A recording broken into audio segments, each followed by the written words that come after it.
Okay, we have two Marines here today, and they will be talking to you about their life experiences, where they grew up, how they ended up where they are now.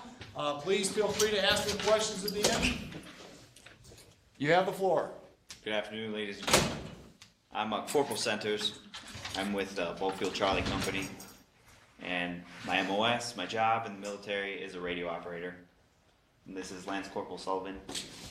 How's it going, guys? My name is Lance Corporal McSullivan. You guys can call me Lance Corporal, or you can call me Greg. I'm not a sir, though, and neither is the corporal here. You can refer to him as Corporal or as Kyle.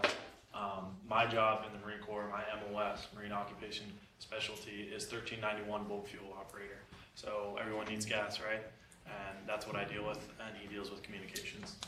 So, I started in the Marine Corps when I was actually, the day I turned 20 is when I signed my enlistment papers. I had gone to Embry-Riddle Aeronautical University just up the street. You guys all know about Embry-Riddle. I had started there, gone there a year, and to be honest, I was pretty tired of pursuing credits. I mean, what is your guys' life so far? Just doing school, right? It's kind of, it gets to you. And so I had done about a year of Embry-Riddle, and I was tired of pursuing credits, and I was doing all right there. But I wanted to further challenge myself, and I wanted to do something else that really added variety in my life and allowed me to exceed. And so I joined the United States Marine Corps, and I joined that in 2010. And again, the day I turned 20, and I'm now 22. It's been, I'm on my third year now. I'm in the reserves with Charlie Company, and that's how I met Corporal Centers here. And ever since then, it's been one heck of a ride as far as training, as far as dealing with other Marines, and I'm incredibly proud of the fact that I did that. So I got questions. So quick show of hands. Who wants to actually join the military? Who's thinking about it? All right. You don't need to if you don't want to. No, it's right. fine. I just wanted to get a good feel for.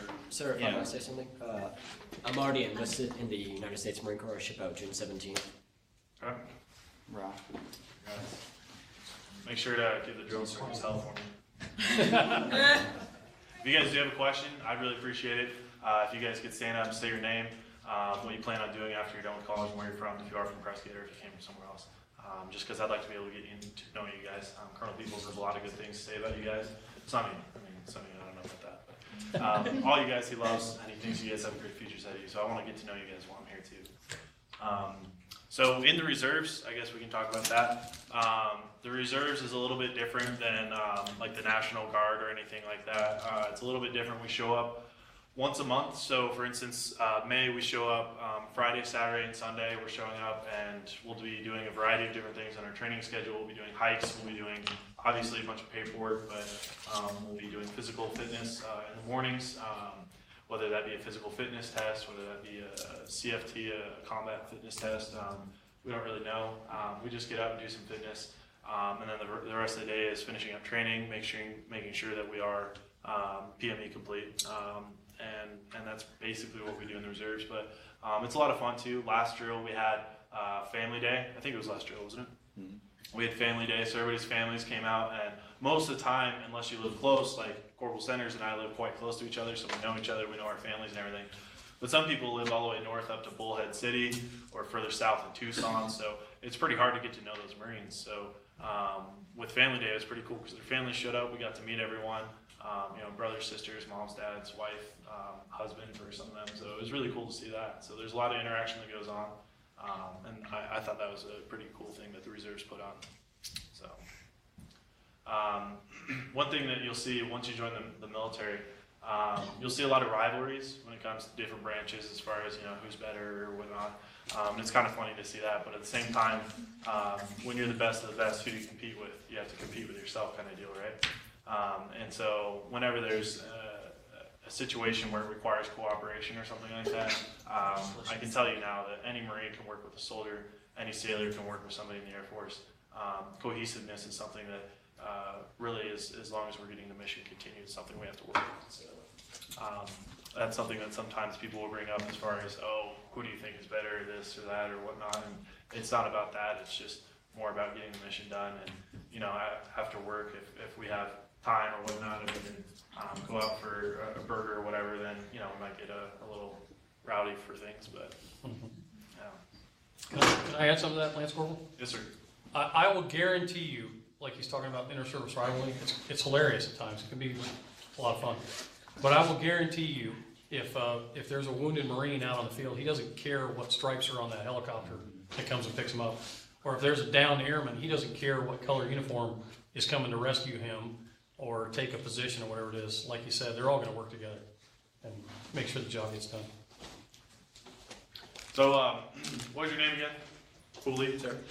Bully Conrad Carroll, sir. Is anybody else considering joining the Marine Corps? Corporal. One?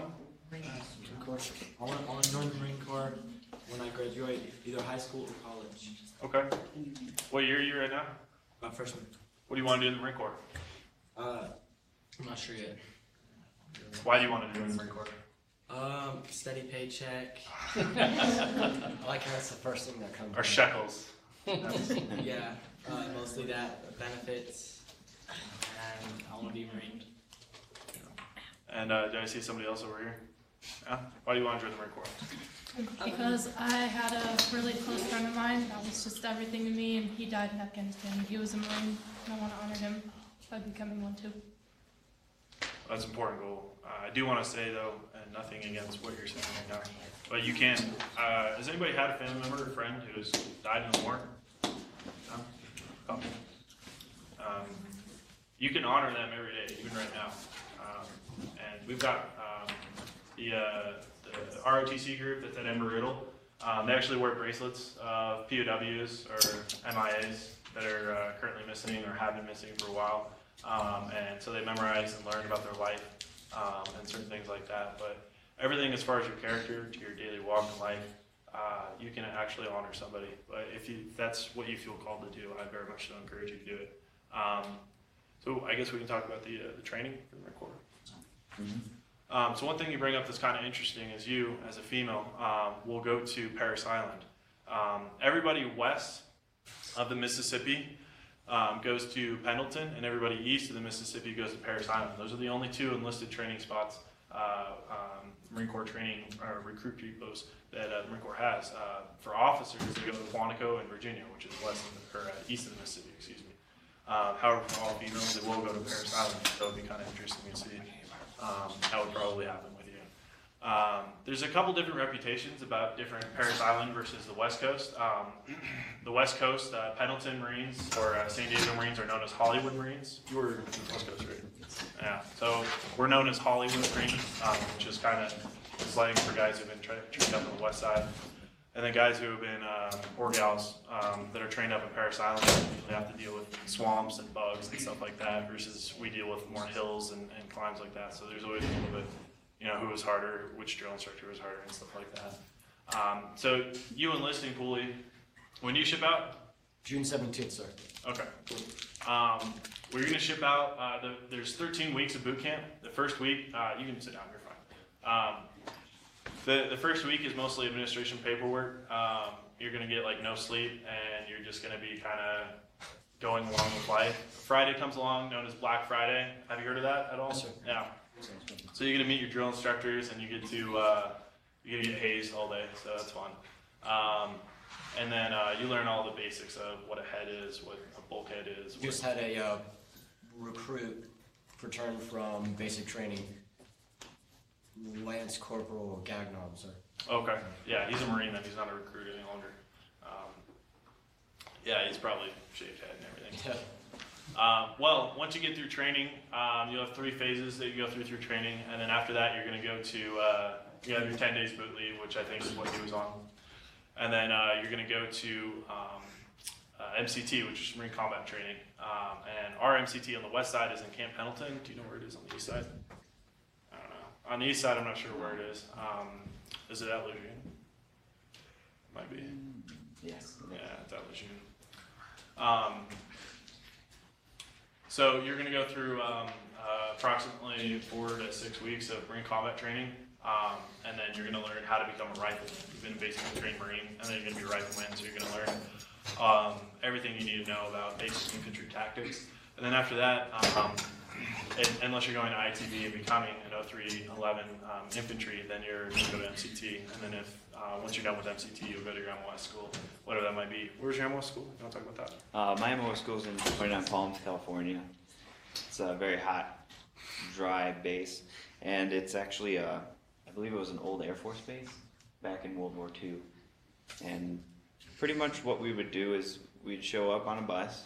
Everybody would probably be sick, and you'd stand out in the heat and kind of sweat it out. And then they would have us sit in little formations and wait until we get picked up from class. Sometimes classes can take a little bit to pick up, so you'll have to wait there maybe a week, maybe 2 weeks. I unfortunately had to wait there 8 weeks until I had gotten into my school, actually. And MOS school for me was, you'd wake up in the morning, you'd do your PT, you'd change over, take a shower, go eat chow, then you make it to your classroom, just like any other school environment, and you'd have to learn your MOS, learn your job, learn how to set up and take down different variety of antennas, different, you have to learn different radios. And it was a good time, and actually, that was the best time. That was when I actually was understanding leadership in the Marine Corps, and actually having somebody who was able to teach me how I can become a better leader, become a better person, and somebody I actually look up to, because, you know, let's face it, high school you have very little leaders, very little mentorship. You kind of feel like you're on your own. So I think taking that step and joining the Marine Corps or joining the service really helped me develop as a person. And I don't know about Lance Corporal's MOS school. He had a totally different MOS school. See, every job in the Marine Corps is split up, and you'll go train over here. Some guys will train over there. Everybody has a different story. Everybody has a different complaint or a different outlook on it. But at the end of the day, once you guys come together, it's a good deal. I liked it. So I was trained as a 1391 bulk fueler, as the majority of Marines in my unit are bulk fuelers. I was trained over in Fort Lee, Virginia. And there, they train ordnance Marines. They'll train a variety of different Marines there, but one of the bigger units is the bulk fuelers. I think they had food service. They had, so you had your cooks, your cookies, and then you had fuel, and then there's a couple others over there. There's forget their MOS, but they actually packaged and shot stuff out of planes, and so they actually had to go to Georgia to learn how to jump out of planes, and so they got their wings. Parachute riggers? Yeah, riggers. And so riggers were there too, and they were pretty cool. Their job is also very cool. And so when we got there, again, the basic schedule was pretty much the same thing as what Corporal here said. As far as waking up, you can wake anywhere up between 3 in the morning and 5 in the morning, depending upon what the schedule looks like. You're gonna wake up, you're gonna put on your silkies and your PT shorts and go out and PT. We had a couple of mass sergeants that we had one mass sergeant, he just run for days, so he'd do 8 and 10 miles in the morning, sometimes it was ridiculous. So, you got a string of Marines following this master sergeant. Our staff sergeant could also run. And, it doesn't matter if it's cold, doesn't matter if it's warm, you're gonna go out and PT. Then you come back, you're gonna shower, change over, same thing for corporal centers. Grab something chow, which is kind of nice because you get some alone time as far as you can grab chow on your own schedule. Then you come back together as a platoon or a class, and then you're going to go with the class over to your school. Then all day you're at the schoolhouse, the house of knowledge, whatever you want to call it. You're going to learn about your MOS. You're going to learn about whatever lessons they have. So for fuel, you learn how to take APIs, which is the American Petroleum Institute, which basically tells you fuel density, the quality of the fuel. You're going to learn about different pumps because you need to move the fuel. You learn about how to interact with the Navy, take fuel from the sea. You're going to learn how to interact with the Army and give fuel to them because they have huge fuel supply centers. You learn about different fuel bags. You learn about different C's, how to shut off fuel. You learn about how to stop fires. And you're not firemen, but at the same time, you're going to learn about if you got a fuel fire, it's very liquid fire and spreading, so you're not going to want to spray water at it. You'd rather spray chemicals like PKP or something like that, versus if you had, some of the tablers or something were on fire, there's different ways to fight it. You're going to learn about chemicals. You're going to learn about how to protect yourself from chemicals. A lot of bulk fuelers get their hazmat license, and so there's a lot of money to be gained as far as trying to keep control of hazardous materials or cleaning up hazardous materials. So it's pretty interesting. You work with a lot of different MOSs. A lot of bulk fuelers go on the aviation side of things, so they're actually dealing with planes, they're dealing with plenty of officers and officers who are pilots. And who actually are piloting the plane. They're going to have to deal with riggers, they're going to have to deal with loaders, they're going to have to deal with a variety of different things. And then you got your ground guys, and sometimes your ground guys are at forward operating bases, or FOBs as we call them. And so you might be having to control some fuel, and you're going to have to deal with fuel, but at the same time, you're going to have to pick up a rifle. So there's plenty of Marines that have to do that. My roommate, Corporal Croy, he was over there and he was a gunner in Afghanistan, and so he was dealing with the 50 cal, he was dealing with the Mark 19, so different things. So just because you have a certain MOS doesn't mean you're going to be doing a variety. You're going to do a lot of things in the military. So, yeah. Do you guys have any further questions on this? Do I really have to stand up? Whatever you need. What was one of the hardest things you did in boot camp? I think for me, it was working together with everybody else. You think that's funny, but it's the hardest thing, and it's what they look for. They want you to be able to communicate efficiently. They want you to be able to move as one. They want you to understand if somebody lacks in something, somebody else has to help that person. If somebody isn't understanding something right away, you know, it would behoove you to go over and kind of give that person a hand and help them out. And that was the hardest thing for me, is to try and have everybody, all 80 of us, work together as one. And they do different drills. They do log carry drills where it's telephone pole size logs. We'd all pick it up and march it around the track, and we'd have to do exercises with it, and that's the hardest thing, is getting everybody on the same page, for me anyway.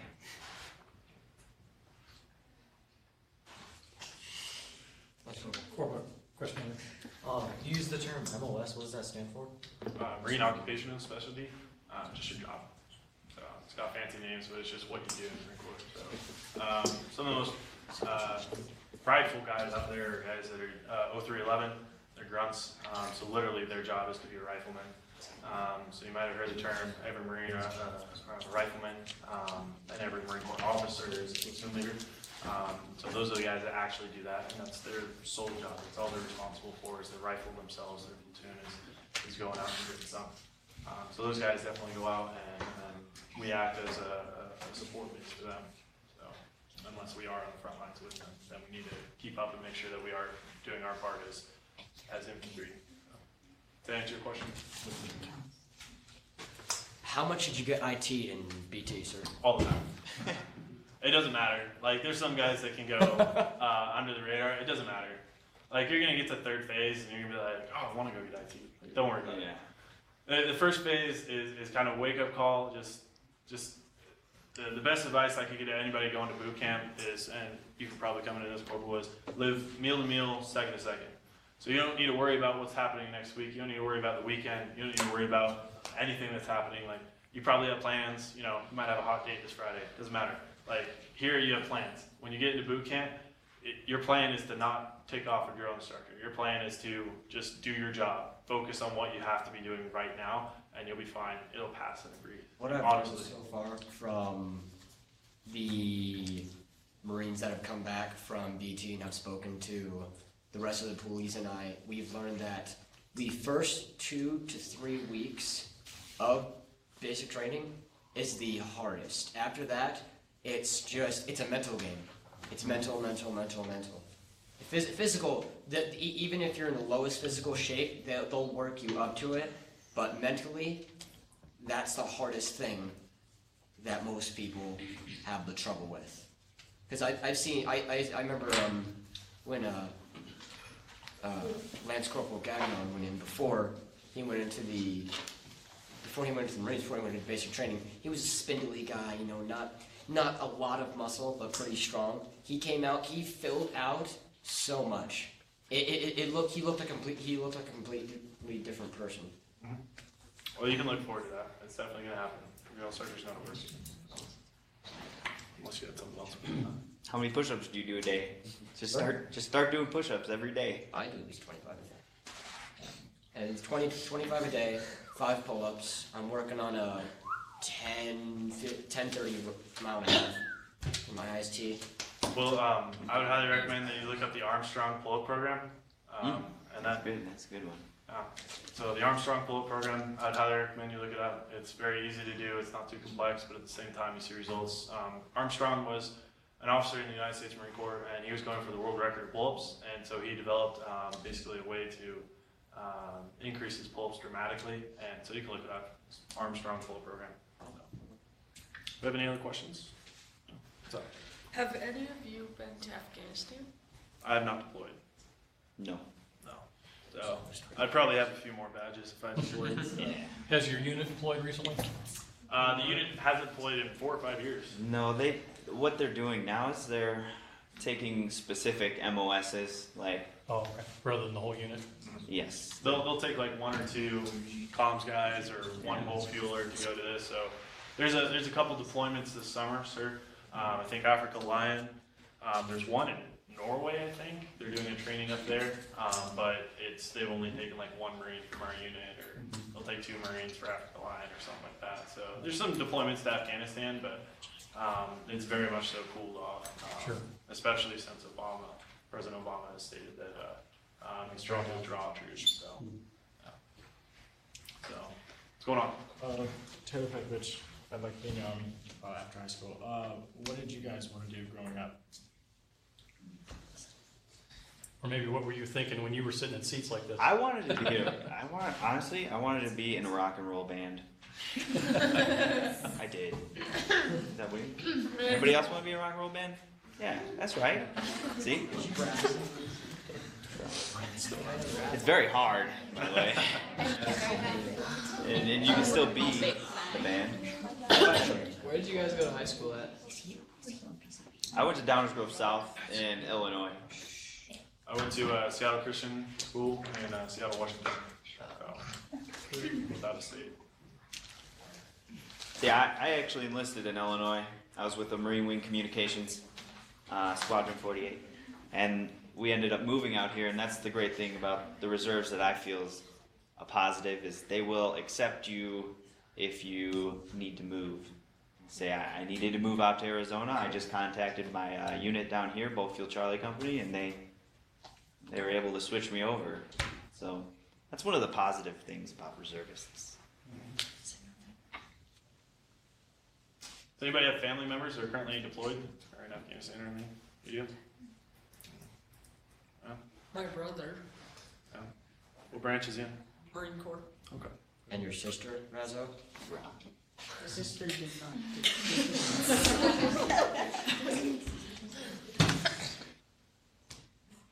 Your brother doing all right? Yes, Good to go. When's he coming home? Do you know? I do not know. Well, send him baby wipes. Okay. Send him baby wipes. Any gum or anything you can send him, you can just chew on or whatever. Just give that to him. You had somebody over? Is that you? My cousin Jonathan. Okay. He's constantly getting deployed. He's a Green Beret. Okay. I don't know. He's come home. I haven't seen him in the past 10 years. Those guys live up to that. That's their thing. How long is your enlistment, and are you guys gonna re-up, or what are your future plans? Sure. Talk about that. Our enlistment is 6 years, where we have to drill every month and do our 2 weeks out of the summer. And then we have 2 years of, they call it IRR, like inactive ready reserve, where you don't have to show up, but they can call you and ask you to, or tell you to come back if anything happens. And to be honest, everybody I've ever talked to who, like, you know, ever was in any branch of the military or retired through any branch of the military, they've told me to stay in. They've said, don't leave, you know, because it's a guaranteed paycheck. if you stay in for 20 years and you do what you can and you help out. And I've talked to plenty of guys who did get out and they really regret it. So. My contract is a 6 and 2, like Corporal here. You're 4 years in, right? So I've only got 2 years in. I'm working on my 3rd right now. I may re-enlist, sir, and I might stay in, but to be honest, I'm looking at the private sector. So this is kind of speaking towards Embry-Riddle. At Embry-Riddle, I studied global securities and intelligence studies, GSIS. So I've already had job offers of earning about $160,000 to $165,000 a year because of my military experience combined with my degree. I haven't even deployed. I haven't been over and seen combat, but because they know I am a Marine and because they know I've gone through all of the things I have gone through, whether that be boot camp, MCT, MOS, dealing with reserves, doing all these things, as well as the fact that I have a degree, my starting out paycheck has already been offered at $160,000. And that's not something that I'm trying to brag about, but it is something that if you guys are looking to get the tools to make a good future for yourself, if you guys want to do something, if you guys want to join a rock band, that's cool too. Like, do whatever you want to do, you know? But I can guarantee you that the military is going to give you some tools that while you're in the military, you're like, oh, everybody can do this, it's not a big deal. But then you get out in the civilian world, and all of a sudden people give you respect. And people say, oh, wow, you can do this. I'd love to pay you for this, or certain things like that. So the private sector definitely does have respect for the training you can get in the military. What's up? What brought you guys to Prescott? Well, Embry-Riddle brought me here, so it's cool. I was brought here for actually work. I actually work up at in Paulden at Drake Cement. That's what I do for my regular, everyday job. And Civilian life. Yeah, my civilian life. So, which is actually really nice. So a lot of guys will actually work their way up in the reserves to their 20. They don't have to be active to get their 20. And so there's been a couple people, staff NCOs that have done that. But in this way, sometimes you'll get deployments and you might have to leave 9 months out of the year. But Corporal lives at home with his family, with his wife and 3 kids. And can see him every night, can harass them, you know, tell them how much he loves them and everything. But at the same time, he can still show up once a month and start working towards his 20 years. So if we were to maintain this, he'd still be able to see his family, he'd still be able to be there for him, but at the same time, the Marine Corps and the military will be able to take care of him afterwards. So I think that's pretty cool. Very much.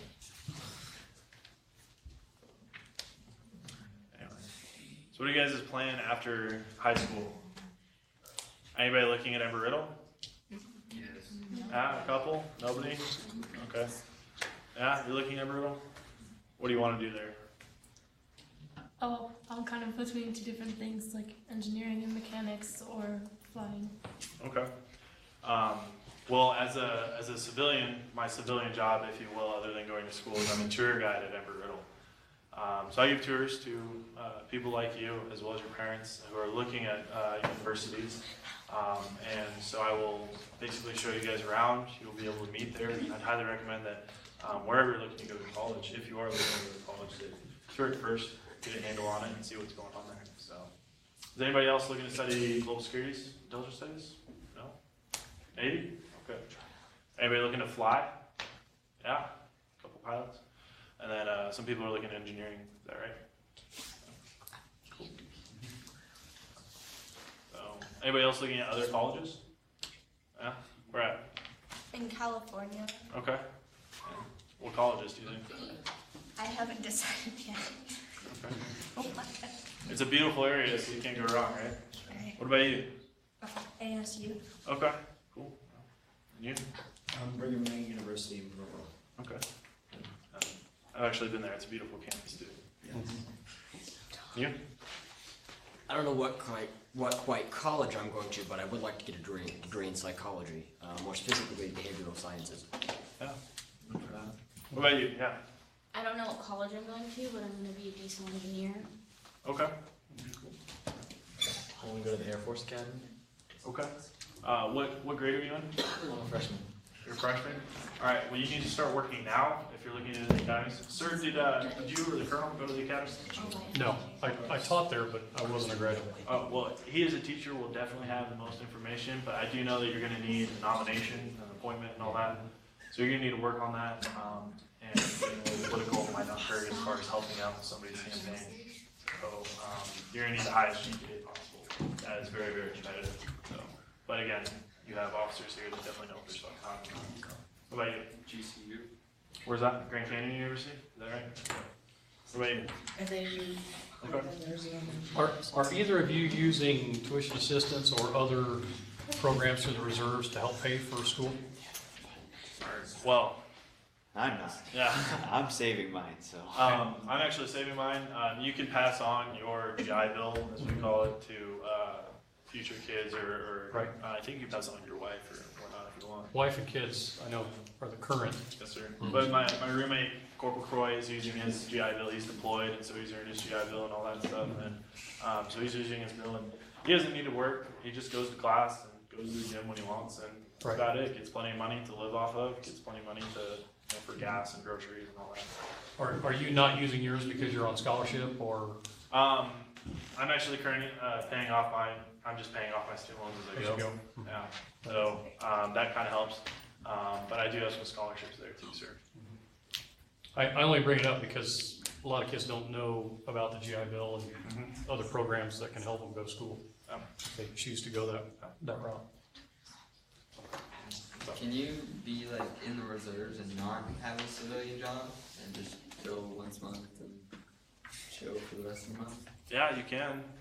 If you want to live at home with your mom. Yeah. Yeah. They don't pay you very well. How much you getting paid as a corporal? You make, I don't know, depends on how many drills you do. Okay, say you do 2 drills, which is 1 full day. A drill is a 4-hour period. We have typically 2 of them in 1 day. And I think I get paid somewhere around 150 for 2 of them. And we do 4 drills a weekend. So it's like $300 a month. It's not the most, you know. So I get approximately maybe 150 to 200. I guess maybe almost 250 for 2 days, 4 drill period. So like this weekend we're leaving for Friday afternoon, Saturday and Sunday. So I might get almost 300, and you're gonna get 350, maybe almost 400. So, but that's not enough to live off of for, that's enough to cover gas to get down there. So You do have some reservists, so they're full-time reservists, right? yes, sir. Behind the scenes. Yes, sir. Right. But they'll go to the active reserve, or they're drilling so much. I mean, there's a couple reservists that will. There's a lot of old people here in Prescott, right? Putting it bluntly. So there's a lot of guys who are retired in houses. Some guys are older Marines, some guys are just older military, and they die from old age. And so one of the responsibilities that the reservists have taken up is the fact that we want to make sure that any and every Marine that we can possibly escort, we will. So there's a lot of Marines that do funeral duty.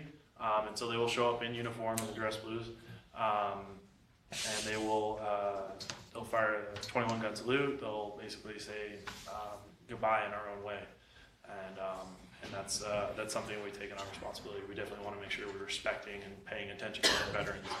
So I don't know if you guys are paying attention, but I go around the grocery stores here in Fry's or Costco, and I see guys with baseball caps, Hulk geezers, and they have World War II veteran on there.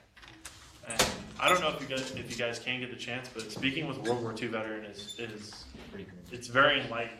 Not only for what they did in World War II, but for what they did with the rest of their life. And they really are a dying breed. So I would say if you get the time, speak with them. Because they were there. They saw the stuff that the movies are based off of. So I would speak with them. Saw one of those guys in town the other day walking around with a chosen few. Yeah, Frozen Chosen. So there's some interesting guys out there in this town. Yeah. So we had a month or 2 ago, there was the Tuskegee Airmen, which was the first all-black aviation unit. Those guys had an impeccable record when it came to defending bombers. They were a fighter unit that defended bombers. bombing over in Berlin. So those guys were awesome. So, I know they asked you about your pay. What would a corporal or a lance corporal on active duty make? Do you know? it's online. I know it's posted online because it's standard information. I think for a lance corporal, it's only like $20,000 to $30,000 a year. Yeah. That's 20 or 30,000 more than these guys are making. Yeah, but then you guys get your cell phone bills and have to pay for your own gas, your own car, your own insurance. You know, you go on dates and it's not that, it's giving you money. It's a little bit different. So. Yeah. Yeah. You gonna live at home until you're 40? No? All right. So. Guys, you don't get an opportunity very often to talk to guys like this. They're just a few years ahead of you. Take advantage of it. Ask questions. What job would you like in the future if you could pick specifically? In the Marine Corps? Yes, sir. That's what If I were to do an MLS change? Yeah, I think we both choose to be grunts. I tried to go for 5-year infantry, and it was filled up. Absolutely no spaces. Yeah, it's pretty competitive to get in there. Did you already sign for an MLS? Yes, Lance Corporal. Legal services and administration. Is that 0111? Is that 0111? That's Casey. So, We got a buddy who's 0111. He's admin. So, well, I'm gonna be a JAG though. So. You're gonna be a what? JAG, military lawyer. Okay. Well, that's good career. Start. I mean, you're gonna definitely need to get your degree, and then you're gonna need to get your law degree. So. But I hope to do EOD before I get out of the Marine Corps. Well, you'd have to do an MLS switch or something like that. But I know I have to be sergeant. I know I have to get a very high score on the PFT on my IST. Other than that, I don't believe there's any other requirements. Should we do? Did you have a question back there? Yeah. Okay. So like this is something I actually want to do like with my life. Like I want to be like a spy like Michael Weston. Like convert them. Like, Yeah. I really want to do that. Yeah. Be cool. Well, I'm told. Where I would enlist to though. What was that? I said I just don't know where I would enlist to. Okay. Good question. What was your name? Ryan. So I'm told this high school is kind of unique because you guys learn how to speak Japanese, or you can. Is that right? Yeah. So one of the biggest deals that you can learn about is one of the most usable traits you can have is to learn different languages, Japanese being one of them. And again, what I study is GSIS, Global Security Intelligence Studies. A lot of guys go into CIA, NSA, DEA, FBI, whatever you want to say. A lot of guys go in the military as well. They're going to the private sector. But there's some guys that want to be, James Bond kind of deal. So if you're looking to do that, the GSIS degree is perfect for you because it's literally the only one that I know of that actually does that. I mean, the closest thing I can think of is Homeland Security, and that's more DEA, Coast Guard related. But if you're looking for that and you want to start now, focus on language. Are you taking a language? Not currently. How old are you? What year are you? I'm a freshman in high school. Okay, you're still good, dude. Take a language. Take a language next semester, right? You guys start up in spring or in fall. Take a language. Take Japanese. Take Spanish. Do something. And taking Japanese is something that I would definitely recommend for you. Everyone speaks Spanish here, so it might be more useful. But at the same time, taking Japanese would definitely be useful for you. You're going to want to pay attention to the news. I've got like 4 different applications on my phone where I pay attention to different stuff. So you're gonna, there's a lot of things, and we can talk later if you want to. Yeah. What's up? If there was one thing you could change as far as your education in high school, what would you have done? Like a different class or something? Or...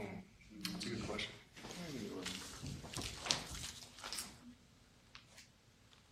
Well, I didn't fail any of my classes, but I didn't really try at any of them either. It's like you show up and while you're in class, it's basically you studying as well. I mean, how many of you actually study for tests? Go home and actively study.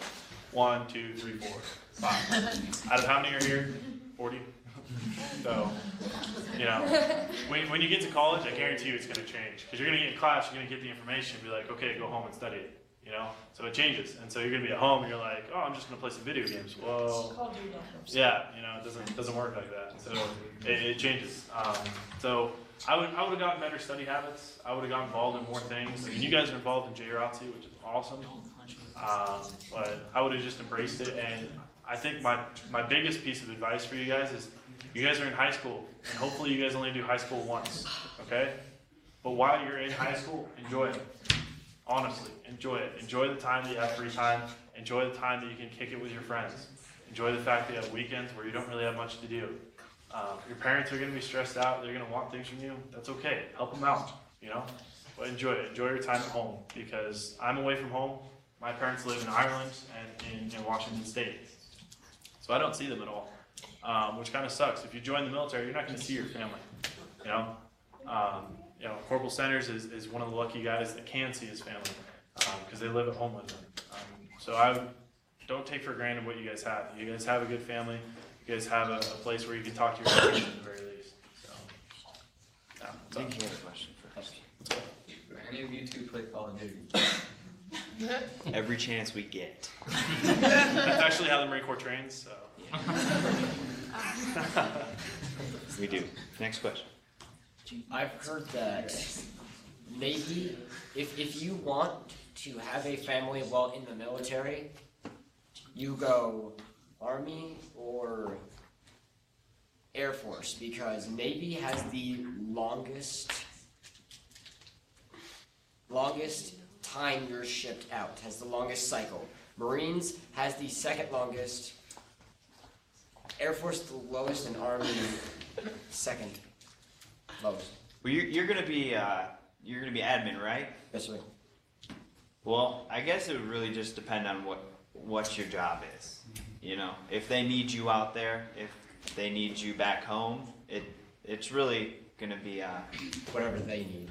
Yeah, really, it is. And I understand that, yes, the Navy does have their ship out dates and where a lot of guys travel, but it'll just depend on where you're gonna end up, really. Every branch has families. Every branch has, even active duty has, you know, you're gonna find people, whether it be generals or whether it be privates. They're gonna have family. They're gonna have people that their loved ones close, whether it just be mom and pop, you know. So I wouldn't really worry about that as much as the fact that your lives are gonna shift once you get out of high school, and I would just take a moment to take a breather. You know, you guys have a weekend coming up. Do you guys have finals coming up anytime soon? Yes. Okay. When are they coming up?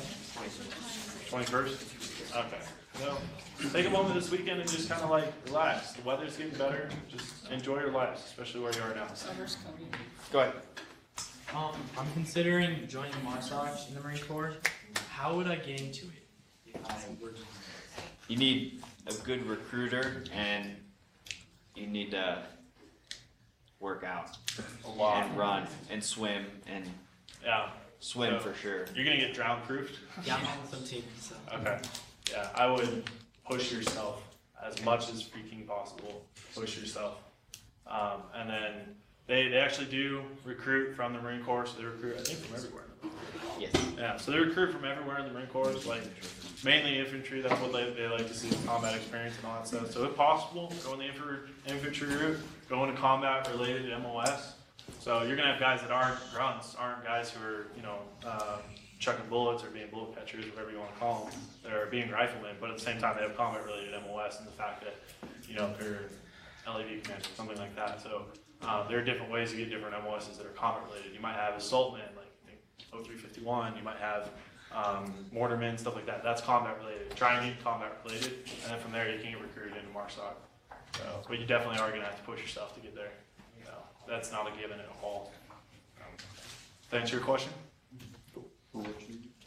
What are some of the things that you've seen or heard about that kept guys out of the Corps or got them booted from the Corps? Well, drugs actually are the biggest thing. Actually, a good friend of ours. They're serious about it. They don't want you to They drug test us randomly every month, and even in active duty units, I'm sure they drug test randomly. But a good friend of ours popped on his drug test, and this was a year ago, and he didn't even he wouldn't tell anybody. He just sat in the corner all quiet. He knew it was going to happen to him. And it was really disappointing to see somebody that had gone through all the training and, you know, you build camaraderie with, and then he's just throws it all away for What, hit a weed? for something. I mean, it was really, Not that big a deal. Like, yeah. Really? Why would you do that? It's very aggravating when people do that and go that route. They think they won't get caught, but sooner or later they will.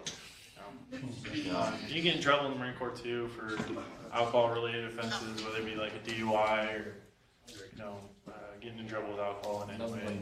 Or, I mean, a lot of you guys might join the military underage, and if you get an MIP or a minor in consumption, minor in possession, whatever, then that can get you in trouble too. So, I would.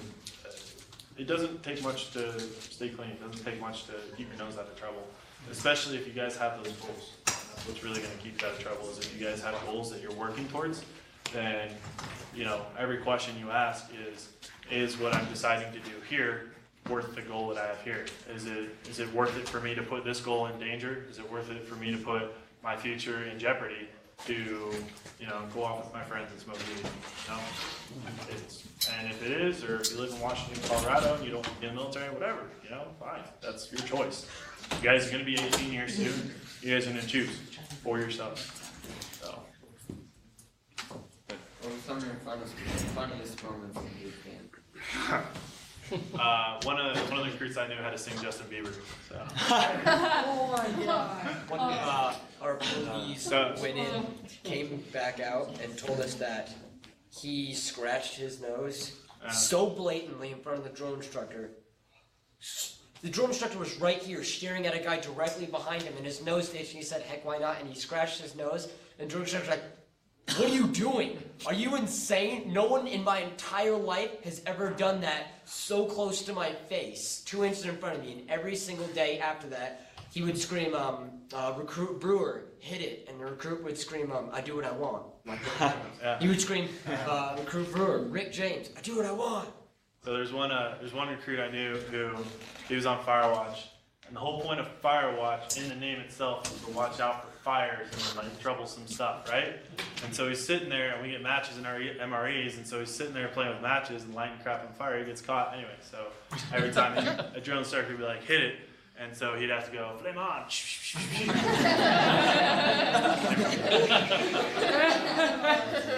The funniest thing I think you'll see is the drill instructors. Yeah. They're hilarious. Like at first you're like, "Oh crap," you know, and whatever, but then, you know, it's hilarious when some other dude gets IT'd and you're just like, "Eh." After like week 11, they kind of you understand their humor. Yeah. And when they're being serious. They're absolutely hilarious. You know when a drill instructor is mad at you when he lowers his voice and gets real close and starts whispering to you. That means that he's angry. Have you ever pulled any pranks in boot camp or seen any pranks pulled? Yeah, there's a couple. I don't know if you've seen it, but so drill instructors will. You need to crop me a ink stick. You need to crop me a pen. So they use different verbiage there. You can imagine. Anyway, so I'm trying to do this as delicately as possible. So they're colorful guys. Yeah, they are. And so drill instructor comes up to one of the recruits near me. He's like, "I need you to blank me an ink stick." And so he's like, "All right, sir." And so he comes back, and then he comes back, and he's like, "Where's my ink stick?" And so he took a pen and he put it underneath his legs in there, and so he just is at attention. He's like, and just lets it fall. And the drill instructor, and so he picks it up, and he's like, "Ink stick, crap, sir." And so the drill instructor just absolutely lost it, and so he takes his cover down, and he just like moves away. And so he comes back and takes the ink stick, and just They're like real people. Down deep. Way down deep. We have about 1 or 2 minutes left, guys. Any last minute questions or comments? This is a comment. Purple Centers, you remind me of Charlie Sheen from Platoon. Good deal. Charlie Sheen. We got one more over here. No, I think we got a call. What was your favorite food while you were in boot camp? I don't know what I ate. I just ate it really quick. You don't look at what you eat. You don't have to taste it. Just have Number 5. Taste becomes. Alright, thanks guys for having us. Good luck.